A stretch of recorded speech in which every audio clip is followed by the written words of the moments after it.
Hello everyone, welcome to BEd study channel. आज हम लोग इतिहास विषय की पाठ्य योजना के बारे में चर्चा करेंगे कि किस तरीके से इतिहास विषय का पाठ्य योजना बनाई जाती है। तो आपको यहाँ पे दिनांक, कक्षा, विद्यालय का नाम, विषय, प्रकरण और कालांश अवधि लिखना होगा। फिर यहाँ पे आप ये याद रखिएगा कि जो आप यहाँ पे प्रकरण लिख रहे हैं उसके नीचे आप अंडरलाइन करेंगे। फिर आपको सामान्य उद्देश्य लिखने होंगे। सामान्य उद्देश्य में आपको इतिहास विषय से रिलेटेड लिखने होंगे पॉइंट्स। 4 से 5 पॉइंट्स लिखिएगा कि किस तरीके से इतिहास विषय को जागरूकता बच्चों में उत्पन्न की जाए, इस तरीके से इंटरेस्ट कैसे डेवलप किया जाए इतिहास विषय को लेकर के बच्चों में। तो इस तरीके से आपको यहाँ पे लिखना होगा। फिर आपको विशिष्ट उद्देश्य लिखने होंगे। विशिष्ट उद्देश्य में आपको पक्ष, इस तरीके से टेबल बनानी होगी पक्ष की, फर्स्ट टेबल। फिर आप अपेक्षित व्यवहार परिवर्तन की आपको यहाँ पे लिखना होगा। फिर ज्ञानात्मक, बोधात्मक आप लिखेंगे। 1 to 2 पॉइंट्स आप लिखेंगे कि बच्चों में किस तरीके से अगर ज्ञानात्मक और बोधात्मक पक्ष डेवलप किए जाएंगे बच्चों में, तो किस तरीके से डेवलप किए जाएंगे, इस तरीके से आपको यहाँ पे लिखना होगा। फिर आपको यहाँ पे आपकी टेबल कंटिन्यू होगी। विशिष्ट उद्देश्य में आपको पक्ष लिखने होंगे, क्रियात्मक, कौशलात्मक, विश्लेषणात्मक और अपेक्षित व्यवहार परिवर्तन लिखना होगा आपको यहाँ पे। इस तरीके से आप 1-2 पॉइंट्स में करके लिखेंगे, जैसे कि यहाँ पे बच्चे ने लिखा हुआ है। इस तरीके से आप यहाँ पे पक्ष लिखेंगे। ये इस तरीके से आपको यहाँ पे पक्ष के बारे में पूरा अपेक्षित व्यवहार परिवर्तन लिखना होगा कि इन पक्षों को लेकर के बच्चों में अपने टॉपिक से रिलेटेड किस तरीके से उनमें डेवलपमेंट किया जाए। तो इस तरीके से आप यहाँ पे लिखेंगे। फिर आपको सहायक सामग्री लिखनी होगी, जो आप टॉपिक से रिलेटेड सहायक सामग्री ला रहे हैं, चार्ट ला रहे हैं, लाइव टीचिंग एड ला रहे हैं, तो इस तरीके से आपको यहाँ पे लिखना होगा। फिर पूर्व ज्ञान में जो आप टॉपिक पढ़ाने के लिए जा रहे हैं उससे टॉपिक से रिलेटेड आप उससे पहले नॉलेज बच्चों को क्या है वो आपको यहाँ पे लिखना होगा। फिर आपको इंट्रोडक्टरी टेबल बनानी होगी यहाँ पे, जैसे कि प्रस्तावना प्रश्न आपको बनाने होंगे, छात्र अध्यापिकाएँ क्रियाएँ, विद्यार्थी क्रियाएँ, इस तरीके से आपको यहाँ पे बनाने होंगे। 3 से 4 क्वेश्चन बनाइएगा तो ज़्यादा आपका लेसन प्लान सही रहेगा और क्वेश्चन आपस में एक दूसरे से कनेक्टेड होने चाहिए, है ना। ये आंसर और क्वेश्चन ऐसा होने आपके चाहिए कि वो सिंगल हो, है ना, उसके 2 आंसर ना पता चले।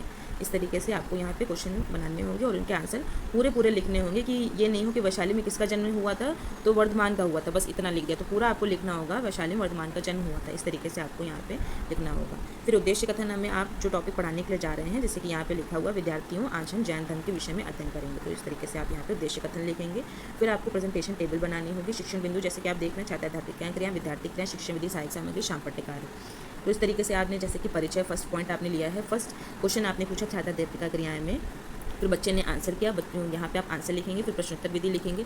जो आप शाम पट्टिकार आप ब्लैक बोर्ड पे कर रहे हैं, ब्लैक बोर्ड वर्क कर रहे हैं, वो आपको लिखना होगा। फिर सेकंड आपने क्वेश्चन पूछा, बच्चे ने आंसर किया यहाँ पर, तो इस तरीके से आपको यहाँ पे पॉइंट्स लिखना होगा, जो भी यहाँ पे आपके टीचिंग पॉइंट या फिर यहाँ पे जो आप शाम पट्टी वर्क कर रहे हैं वो आपको यहाँ पे लिखना होगा। अब देखो यहाँ पे बच्चे ने क्या किया है कि यहाँ पे आंसर ये सामने सामने लिखने चाहिए, है ना। तो सामने ने लिख करके यहाँ पे इसका आंसर ये लिखा हुआ, तो ये गलती मत करिएगा, ये आपको सामने सामने आंसर लिखना है। तो फिर आपको फिर स्पष्टीकरण देना होगा। फिर विद्यार्थी ध्यानपूर्वक सुनेंगे, वो आप यहाँ पे लिखेंगे। व्याख्यान विधि और जो ब्लैक बोर्ड वर्क आप कर रहे हैं स्पष्टीकरण के टाइम, वो आप यहाँ पे लिखेंगे। मिनिएचर आप लगाएंगे, आपने जो चार्ट में मिनिएचर लगाया हुआ, जो चार्ट में आपने बनाए हुए हैं डायग्राम या पेस्ट किए हुए हैं, वो आप यहाँ पे उसका मिनिएचर लगाएंगे। फिर सेकंड टीचिंग पॉइंट ऐसे ही आप लेंगे, 2 क्वेश्चन पूछेंगे, दोनों क्वेश्चन के आंसर बच्चे करेंगे। प्रश्नोत्तर विधि आप यूज़ करेंगे। ब्लैक बोर्ड वर्क अगर आप कर रहे हैं तो इस तरीके से आप यहाँ पे ब्लैक बोर्ड वर्क लिखेंगे। फिर यहाँ पे आपको स्पष्टीकरण देना होगा। आपकी टेबल आगे कंटिन्यू होगी। शिक्षण बिंदु, छात्र अध्यापिका क्रिया, विद्यार्थी क्रियाएँ, शिक्षण विधि, सहायक सामग्री, शाम पट्टिकार।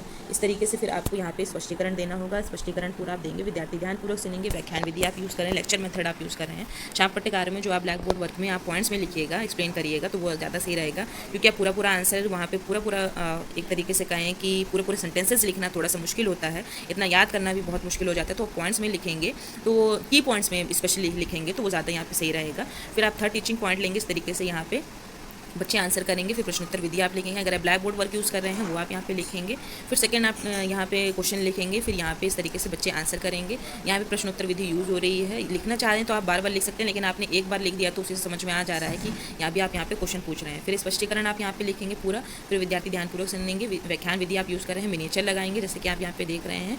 फिर ब्लैक बोर्ड वर्क में जो आप ब्लैक बोर्ड में लिख रहे हैं वो आप यहाँ पे की पॉइंट्स में जो आप लिख रहे हैं वो आप यहाँ पे मेंशन करेंगे। इस तरीके से आपको यहाँ पे लिखना होगा। फिर आप यहाँ पे शिक्षण बिंदु एक्सप्लेनेशन, जैसे कि आपको थोड़ा रह जाता है पीछे की तरफ, तो यहाँ पे आप इस तरीके से तब भी आपको ये टेबल पूरी बनानी होगी। यहाँ पे जैसे कि बच्चे ने बनाई हुई है, इस तरीके से आपको पूरी टेबल कंटिन्यू करनी होगी। ये मत करिएगा कि शिक्षण टेबल बनाई नहीं, शिक्षण बिंदु, छात्र अध्यापिका क्रिया, विद्यार्थी क्रिया, शिक्षण विधि, सहायक सामग्री, शाम पट्टिकार आपने लिखा ही नहीं है, आपने बस एक्सप्लेनेशन दे दिया है अपना, तो वहाँ पर फिर आपका लेसन प्लान पूरा गलत हो जाएगा, फिर से आपको बनाना पड़ेगा। तो इस तरीके से आपको टेबल बना करके पूरा यहाँ पे प्रॉपर वे में ये लिखना होगा।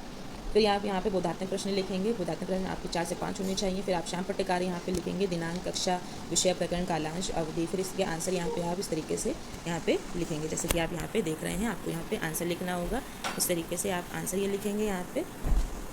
फिर लेखन एंड निरीक्षण कार्य आप यहाँ पे लिखेंगे। लेखन और निरीक्षण कार्य आपको यहाँ पे लिखना होगा पूरा, जैसे कि आप यहाँ पे देख रहे हैं। फिर पुनरावृत्ति प्रश्न आपको लिखने होंगे। पुनरावृत्ति प्रश्न आपके 4 से 5 होने चाहिए, वो आप यहाँ पे लिखेंगे।